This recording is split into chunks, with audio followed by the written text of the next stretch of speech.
kayo masyadong nagmamadali. We are going, unang-una ma'am, ang reglementary period, mamalasin naman kami pag hindi namin ginawa ang trabaho Bakit? namin. Anong reglementary period? Anong period yun? The Article Dahil sinabi 125, na nga ni Executive Director sa ating PCTC, na diffusion lang naman yun eh. Wala nga commitment pinag-uusapan dun eh. Wala nga red notice, pambira eh. there is a warrant. Takal na ni Arnie Tevez eh. Wala pa rin, di ba? Ba't kayo nagmamadali? Ano yung reglementary period mo? May I refer it to the SOJ, ma'am, if the SOJ wants to answer that. Hindi ba pwede kayo na muna?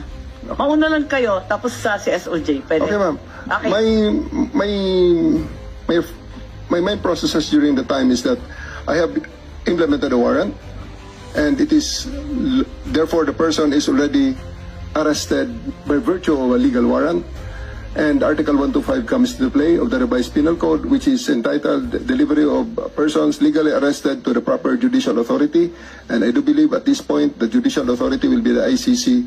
Therefore, I have to abide with that Article 125 of the So revised inaamin mo warrantless arresto.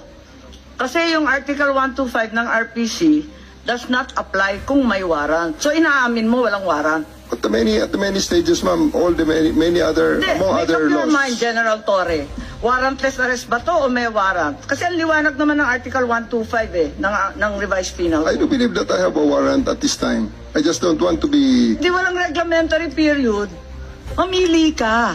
Kapag warrantless arrest, edi may period. Kapag may warrant, walang period. Just the same, ma'am, I have to deliver Hindi him to the pareho judicial yun, proper kapatid. authority.